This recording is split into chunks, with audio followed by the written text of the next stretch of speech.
Team के red ball head coach Jason Gillespie ने इस्तीफा दे दिया है। पतली गली से निकल गए हैं जनाब गिलेस्पी साहब भी। उन्होंने कहा कि भाईजान आप हमें माफ करें, आपका बोर्ड बड़ा शानदार है, आपकी टीम इतनी लाजवाब है, हमारा उतना कोई कैलिबर है नहीं कि हम आपकी जो कोचिंग कर सकें। जेसन गिलेस्पी ने कहा भाड़ में जाओ तुम यार, पैसा तुम्हारे पास है नहीं मुझे देने के लिए, पैसे भी नहीं देते ये जेसन गिलेस्पी ने ये भूला नहीं, लेकिन ये बात मैं आपको बता रहा हूं। सभी जानते हैं कि पाकिस्तान क्रिकेट बोर्ड की ये रवायत रही है कि अपने किसी भी फैसले के ऊपर वो कारबंद नहीं रहते। जिसको भी जो ओहदा मिलता है, चाहे उसको 2 साल के लिए कॉन्ट्रैक्ट दिया गया हो, 3 साल के लिए, वो बामुश्किल 1 साल चल पाता है। गैरी कर्स्टन और फिर उसके बाद अब जेसन गिलेस्पी, ये आपको नहीं लगता कि इससे पाकिस्तान क्रिकेट का इमेज बड़ा खराब जा रहा है? 8 माह बाद दोनों कोच फारिग हो चुके हैं, तो पाकिस्तान को शायद ये गैर मुल्की कोच रास नहीं आ रहा है। और अब आपको गैर मुल्की कोच इसलिए भी, बड़े गैर मुल्की कोच इसलिए भी नहीं मिलते कि वो इतनी लीग्स में कर रहे होते हैं, तो आपको बड़े कोचेस मिलना जरा मुश्किल हो जाता है। और अब ये दोनों फारिग हो गए तो पाकिस्तान को रिलाई करना पड़ेगा अपने लोकल प्लेयर्स पर। अच्छा मैसेज नहीं है हमारी क्रिकेट के लिए, लेकिन अब वही बात आ गई, हम स्टेबल कब करेंगे? जब हम स्टेबल करने लगते हैं, कोच चला जाता है, सिलेक्टर चेंज हो जाता है, कप्तान चेंज कर देता है, टीम चेंज कर दी जाती है, शहीन को, नसीम को, किसी को भी रस करा दिया जाता है, कमेटी भी बदल देते हैं। मतलब वही मैं कह रहा हूं, इसका मतलब ये है, खामोश का मतलब स्टेबल नहीं होना चाह रहे। अगर आपके फॉरेन कोचेस इस तरह अपनी टीम को छोड़कर वो जाते रहे, क्योंकि आपने तो उनके साथ लॉन्ग टर्म कॉन्ट्रेक्चुअल ऑब्लिगेशंस जो है वो पूरी करनी थी, वो तो आपने रखी हुई थी। बस इस किस्म की सूरतें हाल होती रहेंगी। हमारे वही आपने मतलब के लोग, मतलब यानी क्रिकेटर आके बैठ जाएंगे, चापलूसियां चलती रहेंगी, ड्रामेबाजियां चलती रहेंगी, मैरिड वैरिड का कोई फायदा नहीं है, मर्जी के लोग आएंगे, इसी तरीके से आपकी क्रिकेट चलती रहेगी। T20 में 7वें नंबर पे है, और फॉर्मेट में जो आपका हाल चेक कर लो क्या है, टेस्ट क्रिकेट का आपका हाल क्या है। तो हमारी क्रिकेट जो हालात चल रहे हैं ना, वो क्रिकेटर्स नहीं, ये बोर्ड में जो लोग आके बैठ जाते हैं ना, इनकी वजह से हमारी क्रिकेट बर्बाद होती है। तमाशा हो रहा है, तमाशा। जब ब्यूरोक्रेट्स जो है ना क्रिकेट संभालेंगे तो ये रोज के तमाशे रोज होंगे। मैंने तो जब ये अपॉइंट हुए थे ना गैरी कर्स्टन और गिलेस्पी 3-3 साल के लिए, तो मैंने कहा था अगर ये 6-6 महीने निकाल गए तो मैं मिठाई खिलाऊंगा सबको। पाकिस्तान की तारीख में भी आपने बहुत सारों के नाम लिए, ये कोच, वो कोच, फलाना कोच। आप काश पाकिस्तान के चेयरमैनों के भी नाम लेना शुरू करते हैं। विद ऑल ड्यू रिस्पेक्ट, अगर सुबह मैं नाम यहाँ नजर आया तो समझ लेना मैं कहीं और हूँगा। आज से चंद महीने पहले मोहसिन नकवी आए प्रेस कॉन्फ्रेंस में और ये दुनिया को बताया कि मैंने फैसला कर लिया है कि गैरी कर्स्टन और जेसन गिलेस्पी अब हम गोरों के साथ जाएंगे और ये करेंगे, फला करेंगे, क्रिकेट हमारी अच्छी हो जाएगी, ये हो जाएगी। मैंने पूरी पाकिस्तान क्रिकेट को सुधारने की जिम्मेदारी इनको दे दी है। बाहर के फॉरेनर्स होते हैं, ये मेरिट के होते हैं, प्लस जो है ये कॉन्ट्रैक्ट पे चलना चाहते हैं और ये आपकी सुनते नहीं है, तो आपके कबीले सिस्टम जो है वो फिर परेशान होते हैं। तो इसलिए हमने सोचा कि नहीं बाहर कर दो। ये जो पाकिस्तान क्रिकेट बोर्ड के ऊपर एक बहुत बड़ा जो है ना वो टैग लग जाएगा कि यहाँ पर कोई भी फॉरेन कोच अगर आता है तो वो अपनी जो टर्म्स एंड कंडीशंस अगर वो पूरी करवा के वो अपना सफर जारी रखता है, तो इन द मीन टाइम कोई भी ऐसा इशू आ जाएगा उसकी वजह से पाकिस्तान क्रिकेट बोर्ड जो है उनसे किनारा कशी कर लेगा। जब मिकी आर्थर को हटाया था ना, तो जब भी यही बात हुई थी कि शायद अब कोई फॉरेन कोच नहीं आएगा। अभी ये दोनों हटे हैं, आप देख लेना, अब ये जाएंगे, इन्हें दूसरे मुल्कों से ऑफर होगी फ्रेंचाइज। नमस्कार दोस्तों, स्वागत है आपका मेरे एक नए वीडियो में। दोस्तों पिछले महीने खबर निकल के आ रही थी, पाकिस्तान के जो हेड कोच थे गैरी कर्स्टन, इन्होंने इस्तीफा दे दिया। इनके कुछ मुद्दे मसाइल थे पाकिस्तान अधिकारियों से जिससे मैच नहीं किया और इन्होंने इस्तीफा दे दिया। अब एक और खबर निकल के आ रही है, इनके हेड कोच बना दिए गए थे। पहले बॉलिंग कोच थे जेसन गिलेस्पी, ऑस्ट्रेलिया के पूर्व खिलाड़ी, बहुत बढ़िया गेंदबाज हुआ करते थे और कोचिंग भी अच्छी देते थे। तो ये पाकिस्तान के हेड कोच बनाए गए थे, मतलब कि बॉलिंग कोच थे, फिर उसके बाद ऑटोमेटिक तरीके से हेड कोच बन गए। अब इन्होंने भी इस्तीफा दे दिया है। इनके भी कुछ मुद्दे मसाइल गैरी कर्स्टन से ही मैच करते हैं। पाकिस्तान की मीडिया डिबेट कर रही कि कुछ पैसे नहीं मिल रहे थे और इनकी बात नहीं मानी जा रही थी, इनके हिसाब से टीम नहीं बनाई जा रही थी। तो ये सारी घटनाएं हो रही थी जिसके बीच में जेसन गिलेस्पी ने इस्तीफा दे दिया पाकिस्तान टीम से। अब पाकिस्तान में एक बार फिर से भूचाल आया हुआ है। आप लोग पूरा वीडियो देखिए, मैं मिलता हूं वीडियो के अंत में। तमाशा हो रहा है, तमाशा। जब ब्यूरोक्रेट्स जो है ना क्रिकेट संभालेंगे तो ये रोज के तमाशे रोज होंगे। मैंने तो जब ये अपॉइंट हुए थे ना गैरी कर्स्टन और गिलेस्पी 3-3 साल के लिए, तो मैंने कहा था अगर ये 6-6 महीने निकाल गए तो मैं मिठाई खिलाऊंगा सबको। पाकिस्तान की तारीख में भी आपने बहुत सारों के नाम लिए, ये कोच, वो कोच, फलाना कोच। आप काश पाकिस्तान के चेयरमैनों के भी नाम लेना शुरू करते हैं। विद ऑल ड्यू रिस्पेक्ट, अगर सुबह मैं नाम यहाँ नजर आया तो समझ लेना मैं कहीं और हूँगा।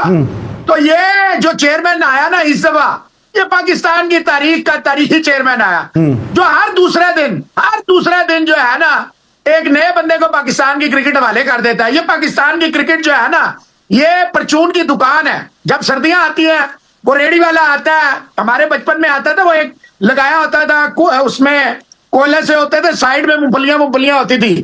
तो ये आपने रेडी एक लगा दिया ना, देखें पूरी दुनिया में ना, पूरी दुनिया अगर आप उठा के देखें ना, कहीं भी आपको नहीं मिलेगा कि कोई फ्रेंचाइज का कोई ऐसा बंदा जिसके कंफ्लिक्ट ऑफ इंटरेस्ट हो, वो जो है किसी भी सूरत में क्रिकेट बोर्ड के साथ किसी भी सूरत में हो। मैं आपको पहली मिसाल देता हूं, माइंड ना कीजिएगा, सरफराज अहमद की, पाकिस्तान का मेरी नजर में इमरान खान के बाद सबसे अच्छा कोच कैप्टन। मैसेज नहीं है हमारी क्रिकेट के लिए। देखिए हम वही बात आ गई, हम स्टेबल कब करेंगे? जब हम स्टेबल करने लगते हैं, कोच चला जाता है, सिलेक्टर चेंज हो जाता है, कप्तान चेंज कर देता है, टीम चेंज कर दी जाती है, शहीन को, नसीम को, किसी को भी रेस्ट करा दिया जाता है, कमेटी भी बदल देते हैं। मतलब वही मैं कह रहा हूं, इसका मतलब ये है खालिद का मतलब हम स्टेबल नहीं होना चाह रहे। हम देखिए अब कॉम्बिनेशन जैसन ग्लेसी को समझ आ गया कि हमारा स्पिन अटैक क्या कर सकता, हमारे बैटर क्या कर सकते थे। बड़ा ये मैं एज ए क्रिकेटर को ये अच्छा मैसेज नहीं है। अगर देखें हम साहब बात वही, अगर आकिब भाई ने आना था तो यहाँ पे सिलेक्शन को छोड़ दे, अभी भी मैं कहता हूँ यहाँ पे छोड़ दे, या फुल फ्लैश जो है ना वो कोचिंग की तरफ आ जाए। देखिए जब आप 5-4 चीजें ले लेते हैं ना, अब साहब कामयाब कोई नहीं। एग्जाम्पल हमारे पास दे रहे, कौन कामयाब हुआ मुझे आप बता दिया अभी तक? सिलेक्टर भी, कोच भी, हर एक चीज कामयाब। वो ग्रेट था बंदा, वो मैनेजर था। अगर आपके फॉरेन कोचेस इस तरह अपनी टीम को छोड़कर वो जाते रहे, क्योंकि आपने तो उनके साथ लॉन्ग टर्म कॉन्ट्रेक्चुअल ऑब्लिगेशन जो है वो पूरी करनी थी, वो तो आपने रखी हुई थी, मगर at the end of the day क्या ये एकदम ये जो लावा उबला है, वॉज इट बिकॉज के ये पाकिस्तान क्रिकेट बोर्ड ये समझता है कि जी हमें अब आकिब जावेद की शक्ल में एक लोकल कोच मिल गया है, पाकिस्तानी कोच मिल गया है, तो we want to get rid of अपना हमारे जो फॉरेन कोचेज हैं उनसे हम किनारा कशी करना चाह रहे हैं। But it is not the matter of the fact. असल चीज ये है कि इंटरनेशनली आपकी एक रेपुटेशन होती है, कुछ कॉन्ट्रेक्चुअल ऑब्लिगेशंस होती हैं, कुछ चीजों को आपने बड़े ही माइन्यूटली जो है वो आपने देखना पड़ता है। अब इस तरह की अगर हरकत होंगी तो फिर ये जो पाकिस्तान क्रिकेट बोर्ड के ऊपर एक बहुत बड़ा जो है ना वो टैग लग जाएगा कि यहाँ पर कोई भी फॉरेन कोच अगर आता है तो वो अपनी जो टर्म्स एंड कंडीशंस अगर वो पूरी करवा के वो अपना सफर जारी रखता है, तो इन द मीन टाइम कोई भी ऐसा इशू आ जाएगा उसकी वजह से पाकिस्तान क्रिकेट बोर्ड जो है उनसे किनारा कशी कर ले। आज से चंद महीने पहले मोहसिन नकवी आए प्रेस कॉन्फ्रेंस में और ये दुनिया को बताया कि मैंने फैसला कर लिया है कि गैरी कर्सन और जेसन गिलिस्पी अब हम गोरों के साथ जाएंगे और ये करेंगे, फला करेंगे, क्रिकेट हमारी अच्छी हो जाएगी, ये हो जाएगी, मैंने पूरी पाकिस्तान क्रिकेट को सुधारने की जिम्मेदारी इनको दे दी है। अब मोहसिन नकवी साहब क्योंकि जाहिर सी बात है चैंपियंस ट्रॉफी पे पाकिस्तान का केस लड़ रहे हैं, तो वो पाकिस्तान के वो कहते हैं ना फ्रंट लाइन सोल्जर बने हुए हैं, लेकिन हकीकत बात ये है कि जितने मोहसिन नकवी ने यू टर्न मारे अपने पाकिस्तान क्रिकेट बोर्ड के टेन्योर में, इसकी मिसालें भी दूर दूर तक नहीं मिलती, और अभी तो टेन्योर को 1 साल भी नहीं और इतने यू टर्न आ चुके हैं। सो टिम नीलसन लेटेस्ट विक्टिम बने, अभी 3.25 साल बाद आप सीरीज जीते। सीरीज जीतने की वजह 2 बॉलर्स थे, नुमान और साजिद, और तीसरे आकिब जावेद, और उनका प्लान, आकिब जावेद को प्रमोशन मिल गई, वो वाइट बॉल के कोच बन गए, साथ में जो नुमान और साजिद थे, नुमान को साउथ अफ्रीका के लिए सेलेक्ट कर लिया, साजिद को ड्रॉप कर दिया। फिर जाहिर सी बात है बैकरूम जो स्टाफ होता है उसका भी क्रेडिट होता है।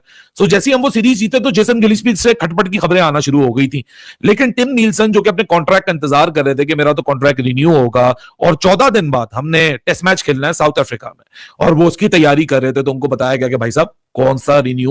तो दोस्तों देखा हमने वीडियो कैसे पाकिस्तानी बौखला रहे। अभी ये पाकिस्तानी चैंपियन ट्रॉफी 2025 के आयोजन कैसे होगा, कहां होगा, उससे उभरे नहीं थे। एक और झटका लग गया, पिछले महीने एक झटका लगा था। इनके हेड कोच थे गैरी कस्टन, जिनका कुछ बहस या मुद्दा चल रहा था पीसीबी के अधिकारियों के बीच में, जैसे कि पाकिस्तान की मीडिया ही क्लेम करती है कि गैरी कस्टन के हिसाब से टीम नहीं बनाई गई, गैरी कस्टन के हिसाब से कप्तान नहीं बनाया गया, और अपने हिसाब से पीसीबी टीम चला रही है।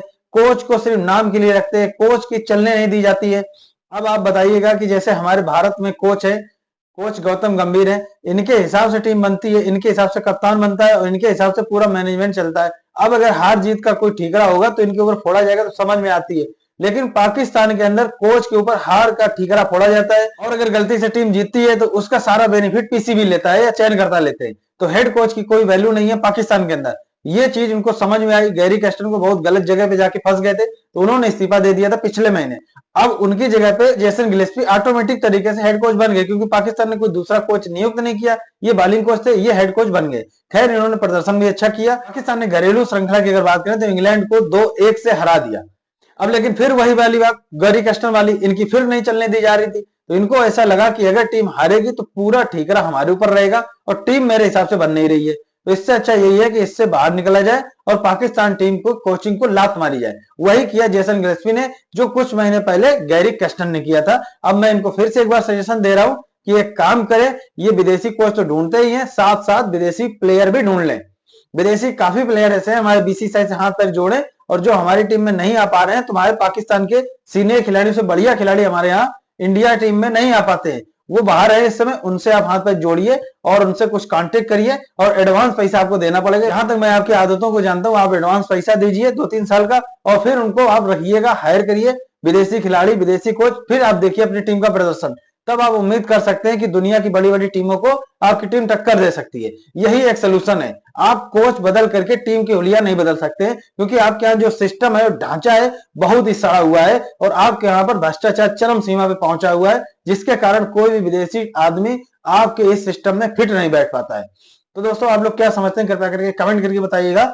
और अगर इस चैनल के ऊपर आपको पड़ी हुई सामग्री पसंद आ रही है और आपने चैनल सब्सक्राइब नहीं किया तो कृपया चैनल सब्सक्राइब कर लीजिए। मिलते हैं एक नए वीडियो में, तब तक के लिए जय हिंद, वंदे मातरम।